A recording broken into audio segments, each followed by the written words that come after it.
welcome to Dim Summary. That was an amazing service. What do you think? It was awesome. Yeah, right? it was fantastic. It was Hey, great. so we have a new person on the set, and this is none other than Lincoln Venancio. I'm saying that right? Yes, right? that is correct. Yes. And Lincoln, he's not just anybody. He's one of the elders at our church. What exactly do the elders do? Yeah, well, Kevin, the elders have a position of or responsibility in a sense of oversight of the church, of position of leadership over the general affairs of the church, but not on a day-to-day basis. Right. Naturally, on a day-to-day basis, that is with our senior pastor Brett and with the pastoral team and with the executive team. So, elders in charge of charting the direction, doing all, not the nitty-gritty daily stuff, but you have served the church well and continue to serve the church well, and that's why we're inviting you here to get your perspective as an elder on what the service was like. But maybe you can tell the audience a little bit more about like what your background is. You have an amazing background, right? You brought Salem. I know you brought Salem Open to Hong Kong. Yeah. You were in sports marketing for Yeah. a bit, and then now you're studying theology. Yeah. Yeah, I mean, it's been exciting. I'm originally from Brazil, Okay. from Rio de Janeiro, great city. Hong Kong, great city also, right? Yeah. And I've been here for a long time, for over 30 years. I worked in sports, event and entertainment marketing. Love our work. I love being blessed with having work that I just enjoy so much.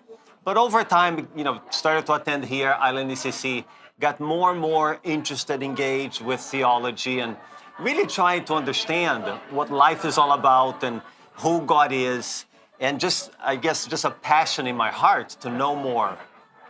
So I decided to study theology, get more involved with serving, and here I am today. So Yeah. it's been an incredible ride. One of the smartest people you will meet at this church. You're so learned and wise. And No, I think you're you're just being and very which summit are kind. you going to? You're going to Dallas, or no? You're no longer going to Dallas, right? Yeah, You're getting another degree. Yeah, I've attended 3 seminaries. Oh my gosh. Yeah, Dallas Theological Seminary, Southern Baptist, and the Liberty. Oh man. But it's been a great ride. Just I think to learn more about who God is, Yeah. what our faith is all about, what is the history, and it's just been. I did it because I wanted to know more for myself. That's been one of the reasons. So maybe we could even call that a selfish reason in a sense, right? But I think with a good purpose there. But also because I wanted to be equipped. Yeah. I wanted to, whenever an opportunity came up that I could engage with someone or talk about Christ or talk about our faith, I just wanted to be better prepared to do it. And going to seminary has helped a lot. Good. So again, to rehash the purpose of Dim Summary, we're going to, number 1, name the dim sum items. Number 2, we're going to then talk about the sermon, the service, and any questions that have been evoked from the service. And man, Lincoln and I were talking beforehand, we have a lot to say about this. But again, remember that this is it's only effective if it's a two-way thing, if we can interact with you, if you're writing your questions in, if you have any thoughts on your own on this whole idea of letting go. But before we start, we're supposed to name these items. And do you speak Cantonese? I don't. Okay. I mean, after Okay, 30 so we're in the years, same boat. I should, So- right? But I don't. All I know is I got these little panda buns, and this is my favorite thing. I always look forward to eating this thing. I think it's a pork bun. But I'm not sure what the rest of these things are. But let's move on. Lincoln, why don't you... what was something about the service, not just the sermon, that like really impacted you and made you think? Yeah, I think the idea of, I love this open series, right? Because I think it's so similar also to our quick fix series before, right? There's so much there that is practical that we can just apply it right away, right? But I thought of the pastor team mentioning that we are basically self-centered beings, right? Mm-hmm. That everything we do comes from an element of self-centeredness. And that's just the nature of who we are, right? We can only see the world from the perspective of ourselves. So there's something very natural there that happens. But I think more than just that, I think because As this in the service we heard about Bonhoeffer, right? But we live in a broken world. That is a truth also. And I think when we're aware of the dangers around us, we tend to become maybe even more self-centered, more defensive, more defensive in that sense. Wow, that's really deep. And we got the man himself. The man himself is joining us. Hi. How's Pastor it going? Tim. How's it going? Very good. Good to see you guys. We're Yes. we're just dissecting your sermon. I heard. Yeah. And a great theologian here to, Yes. to get it all straight. You guys are too kind. You guys are too anything kind. that I got wrong, he can fix. He No, didn't have to fix that's- anything because it That was is awesome. an overstatement. That is a kind overstatement. So I think we used to ask this of all the preachers before. We didn't really change all that much, but we used to ask, was there anything that you left off or that you wish you could have shared more of? Or was everything on the table? You left it all on the court. No, I think I hope I got it. I'm sure there's stuff that I probably could have shared more. I could have probably shared a whole chapter of Bonhoeffer's book, which is phenomenal if you ever get a chance to read Thicker it. than the Bible. So. Well, yeah, his biography, biography is, but The Cost of Discipleship, fantastic, Right. fantastic book. But yeah, just the idea of surrendering. So Onoda's story, like Hiro Onoda, like I read that story, and most people would read, "Wow, how committed was he? Like how amazing is he to do that?" But then to realize he was misguided for so long. That's what really hit me hearing that idea, was that we go our entire lives really being misguided sometimes because the world comes out. I think I overheard you say we live in a broken world, and I think that broken world is constantly trying to entice us with certain things and feel like this is the right way or this is the right path or whatever. But I spent a lot of time this week really kind of thinking about the idea of open hands and what am I holding on to. And hopefully we all did that today. I love the part where you called us all to open our hands. I wonder if you guys did that in your hotel Yeah. rooms or when you were at home, when you were worshiping, Yeah. whether you opened your hands. I noticed myself, I'm like, man, I'm opening my hands for this whole song and my shoulders are getting tired. But, it was good. It was a reminder that Yeah. sometimes Yeah. even the posture of your heart is, the posture with which you take physically can affect your heart as well. And there's some power in even the discipline of worship to help us surrender. We think, opening my hands is not going to do anything, but there's this practice, this spiritual discipline of even worshiping can sometimes like chip away at these areas that are hard for us to let go of.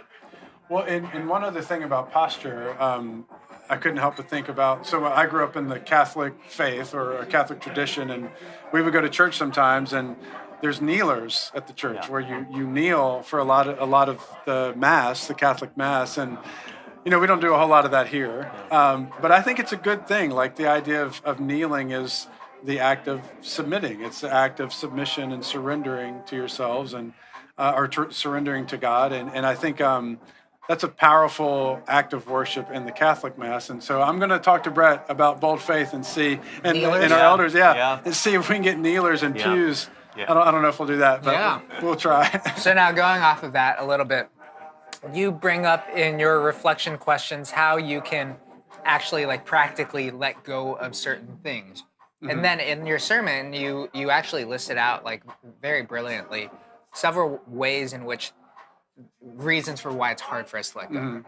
You brought up control, pride, bondage, and fear, to name a few. And then you also brought up not knowing how to, or a misunderstanding of the gospel. So why don't let's let this kind of structure our talk. How can we practically let go?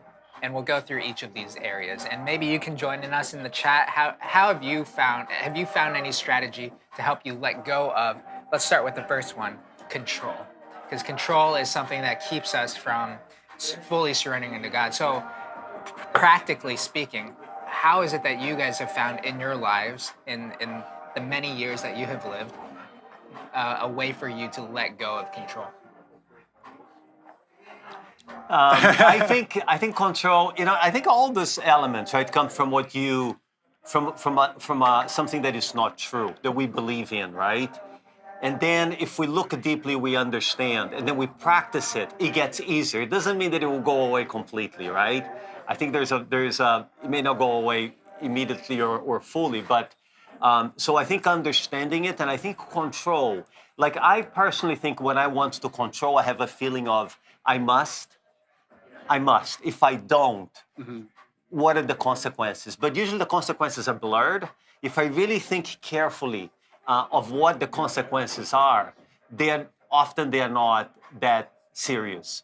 It's just a feeling that I must do this, right? So that if I explore really the path, and I can recognize that that need for control is actually a lie.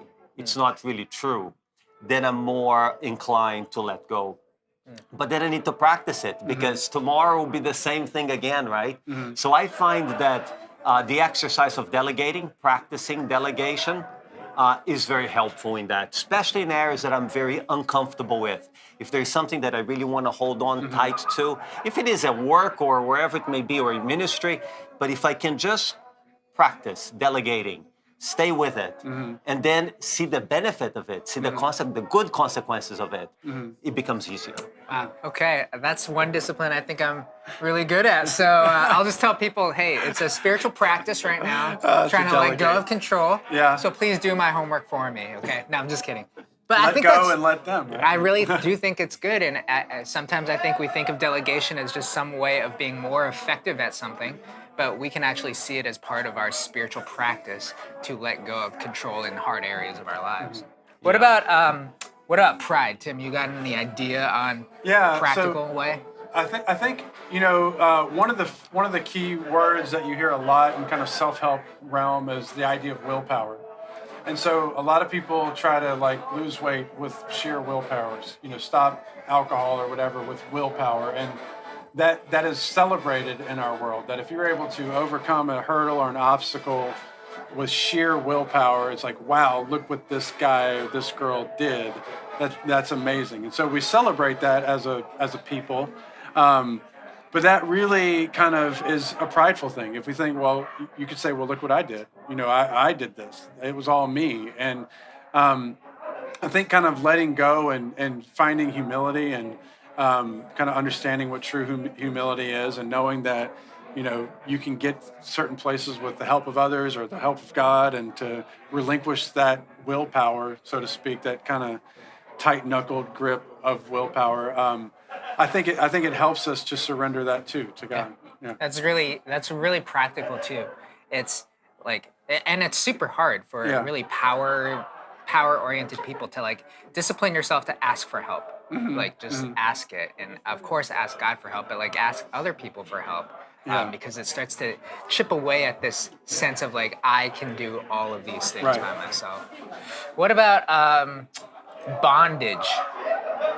Yeah, bondage, right? I think bondage. Yeah, I think it's something that I think we all have some elements of it, right? And I think a few elements that I think have been helpful to me over time. One is to share it. So if I'm in bondage to something, natural tendency is to hold it in, right? Maybe there's an element of shame or an element of not wanting to accept that there is actually bondage to something. So I think sharing it is really important. And then asking for help, and then having accountability, having someone there walking with you that can be there for you and that you can share with in your successes and your failures. But I think bondage, depending on what it is and the degree, I think we also have to be very aware that at times we do need expert help, right? So the bondage is something that there's a physical or a chemical element to it. I think we should never be ashamed of going out and asking for help, for professional help, if that's what it is. Yeah. I think it just the Christian attitude of sharing is so important. But again, I think our human nature, we want to hold these things tightly in and not let others know. Once we share, there is a release. It's kind of like opening your hands, right? There is that element. Yeah. It's good. It's good to like, if you have mental struggles, obviously go see a professional. But the act of just sharing, of bringing things into the light, as a practice is Yes. really good for us to chip away at this this bondage that we have that we keep in secret. So that's really good. Yeah. Why don't you bring us home? What about fear? So fear, it was funny. I mentioned, being in seminary and having that professor talk about, and I remember going to another professor, Professor Kreider, and I said, what if God calls me to do something in ministry that I don't want to do? And he goes, why would he do that? Why would God do that to you? And he was a really cool professor. I loved him. But his way was kind of saying, like, God will also give you the desires of your heart. Like if you're, if you're praying for something, like he's not going to call you to something that you're going to hate, because you're not going to be effective in ministry with that, right? And so relinquishing that control and that, and opening up to the fear and saying, okay, well, this is scary. Let's see what you do with this, God. And that's what helps me with surrender, of renewing my mind, is actually going back to that period in my life and saying, I don't know what I'm doing, but I'm going to take this leap of faith, like that ropes course or something like that. And to remember how God got us through that, my wife and I, how we were able to manage that, and God helped us through all of that. And it was totally a miracle in some ways, And so when I begin to kind of tighten the grip and to get scared of the future and fearful of what might happen, I remember those times, just as the Israelites remembered the Exodus and as Christians remember the Easter Sunday. I remember how God delivers and helps us along the way. So that fear can really hold us down and hold us back from actually exploring what God has in store for us. Powerful. Yeah. That's a great way to end, because I think the idea of remembrance is at the heart of worship, right? Yeah. The heart of worship and ritual in the Old Testament was always to remember what God has done. And so there's a reason why he says, as an assembly, as you come together, worship, right? Remember what I've done, because, that practice is chipping away at some of the fear that's hard to let go of. So all of this is just to say there are practical ways that you can begin to let go. I think sometimes it can be very ethereal and very abstract in terms of how do you let go. Well, there's a reason why God has given us spiritual practices. It's not just the one lie is that spiritual disciplines will somehow earn us heaven. Of course, that's not true. But I think a lot of us just relegate spiritual disciplines to growing in relationship, which is also abstract, right? Yeah. And we forget that there's a power in these disciplines to actually help chip away at some of these strongholds that are hard to let go of. Anyway, that is Dim Summary. There were some questions. Any advice on how you have hope in the Spirit? Oh, this is Danny asking us. When we have head knowledge but don't feel hopeful ourselves. So in a 10-second way, can you answer that? One of you, because I can't answer that. Practice the spiritual discipline. Yes. Honestly, yeah. Serious, honestly. If fake it till you make it, go through the motions, all of those things. It's true. Like, it sounds bad. It sounds like you shouldn't do it, but I think it's true that if you don't feel any hope, just keep pursuing God, keep reading your Bible, keep praying. It'll come around. Yeah. So this has been Dim Summary. Hopefully it's been helpful for you. Again, please interact with us when you can, but we will see you after the next service next week. See you guys. Bye.